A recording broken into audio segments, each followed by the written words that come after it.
Assalamualaikum warahmatullahi wabarakatuh. Hai anak-anak semua, apa kabar? Semoga anak-anak selalu diberikan kesehatan oleh Allah SWT. Amin. Hari ini kita kembali belajar bersama Bu Nurul. Kali ini Bu Nurul akan menjelaskan materi muatan matematika tematik 1C tema 3, yaitu yang pertama, materi tentang mengurutkan bilangan dari yang terbesar atau dari yang terkecil. Yang kedua, bilangan sebelum, sesudah, maupun di antara bilangan yang lain. Yang ketiga, tanda perbandingan. Disimak baik-baik ya nak videonya. Yang pertama, pembahasan tentang mengurutkan bilangan 1 sampai 20. Dari yang terbesar atau dari yang terkecil. Mari kita ingat kembali bilangan 1 sampai 20 ya nak. Mari kita hitung maju dari 1 sampai 20. 1, 2, 3, 4, 5, 6, 7, 8, 9, 10, 11, 12, 13, 14, 15, 16, 17, 18, 19, 20. Selanjutnya, kita coba hitung mundur ya nak. Dari 20 sampai 1. 20, 19, 18, 17, 16, 15, 14, 13, 12, 11, 10, 9, 8, 7, 6, 5, 4, 3, 2, 1. Kita langsung pada contoh soal ya nak. Nomor 1. Perhatikan bilangan di bawah ini. Terdapat 4 bilangan ya. Ada 15, 17, 19, dan 14. Pertanyaannya, urutkan bilangan di atas dari yang paling besar. Oke, jika melihat soal seperti ini nak, berarti anak-anak harus mengurutkan semua bilangan yang di atas yang belum berurut, tapi dari yang paling besar. Maka, yang mana dulu ya nak yang paling besar? Good, 19, kemudian 17, kemudian 15, dan 14. Hebat! Contoh soal kedua. Perhatikan bilangan di bawah ini. Masih ada 4 bilangan nih dan tidak berurut ya nak. 10, 18, 11, dan 20. Pertanyaannya, urutkan bilangan di atas dari yang paling kecil. Oke, contoh soal yang pertama itu dari yang paling besar. Nah, sekarang yang kedua dari yang paling kecil ya nak. Mari kita urutkan sama-sama. Yang mana duluan ya yang paling kecil? Good, 10, 11, 18, kemudian 20. Contoh terakhir. Kali ini kita mengurutkan bilangannya menggunakan benda ya nak. Oke, nomor 3. Perhatikan benda-benda di bawah ini. Ada jam, ada cangkir, kemudian ada lampu. Pertanyaannya, yang pertama, manakah benda yang paling banyak? Pertanyaan kedua, manakah benda yang paling sedikit? Pertanyaan ketiga, benda apakah yang lebih banyak dari lampu? Yang terakhir, urutkan benda di atas dari yang terbanyak. Oke anak-anak, jika melihat soal seperti ini, berarti apa yang harus kita lakukan pertama? Ya, menghitung dulu banyak benda di atas. Yang pertama, jam ada berapa ya nak? Good, 13. Yang kedua, benda cangkir ada berapa? Betul, 8. Dan terakhir, lampu ada berapa banyak ya? Ya, ada 10. Maka kita bisa tahu strip pertama manakah benda yang paling banyak? Betul sekali, jam. Kita tulis jam. Yang kedua, manakah benda paling sedikit? Betul, cangkir. Kita tulis cangkir. Benda apakah yang lebih banyak dari lampu? Coba, lampu kan 10 nak. Berarti yang lebih banyak dari lampu, jam atau cangkir? Betul sekali, jam. Kemudian urutkan benda di atas dari yang terbanyak atau dari yang paling banyak. Yang mana ya nak?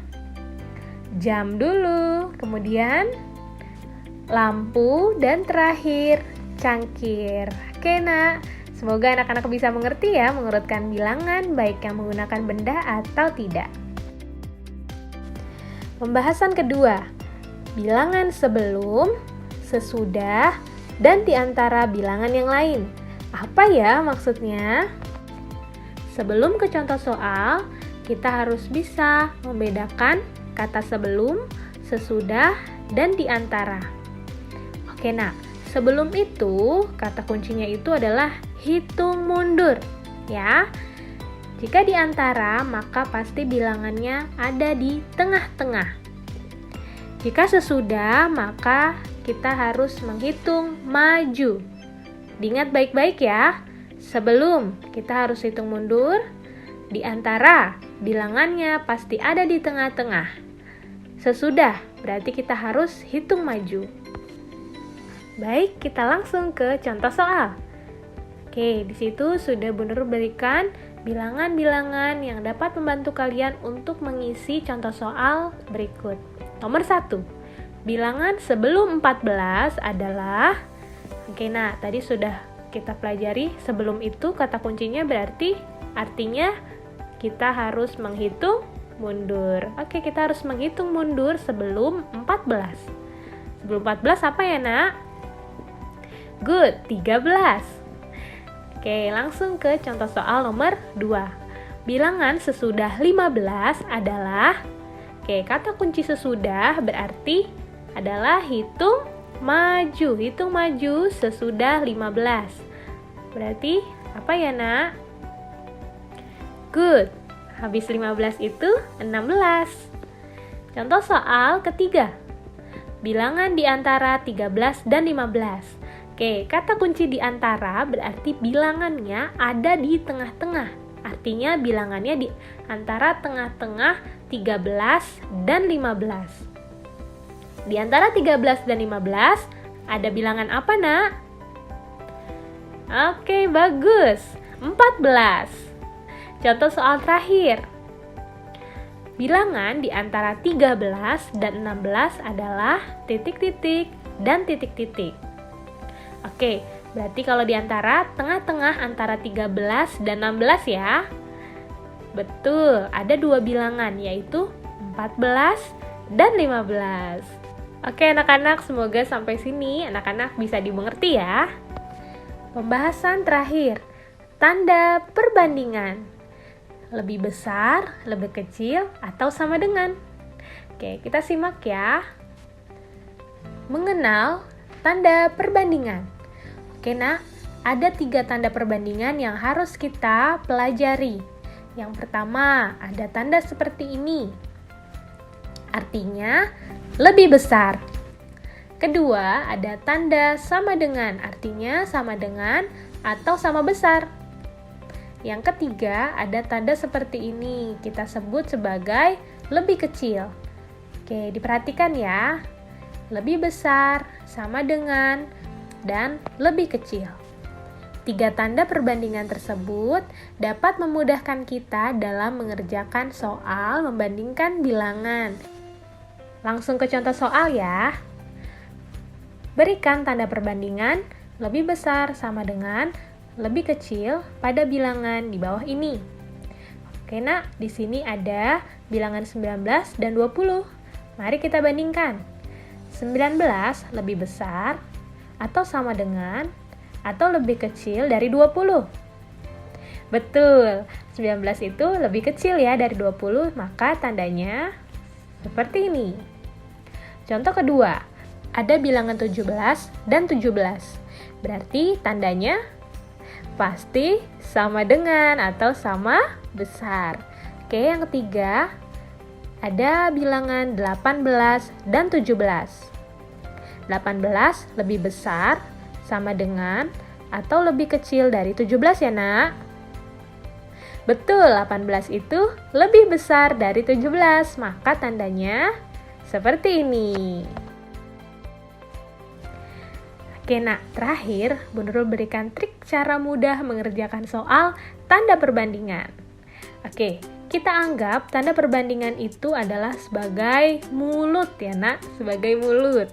Kenapa mulut? Karena mulut suka banget makan yang banyak. Jadi pasti mulut itu akan makan ke bilangan yang paling besar. Oke, kita kasih contoh soal ya nak. Yang pertama, berikan tanda perbandingannya ya.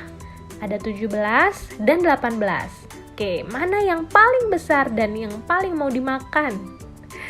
Betul, 18. Maka tanda perbandingannya mulutnya ke angka 18. Oke, paham ya nak ya? Oke, yang kedua, jika jawabannya sama dengan contoh soal 10 dengan 10. Maka karena dia sama, pasti dia jawabnya sama dengan. Yang ketiga nih, jika mulutnya terbuka ke sebelah kiri. Contoh soalnya adalah 19 dan 15. Mana yang paling besar? Ya, yang 19. Jadi mulutnya akan terbuka atau akan makan bilangan yang paling besar, yaitu 19. Oke, perhatikan anak-anak tanda-tanda perbandingan tersebut dan triknya agar anak-anak mudah dalam mengerjakan soal perbandingan. Alhamdulillahirrabbilalamin. Anak-anak, semoga bisa memahami apa yang Bu Nurul sampaikan ya. Jika ada pertanyaan, silahkan tanyakan gurumu masing-masing. Oke, wassalamualaikum warahmatullahi wabarakatuh. Tetap jaga kesehatan dan tetap semangat belajar.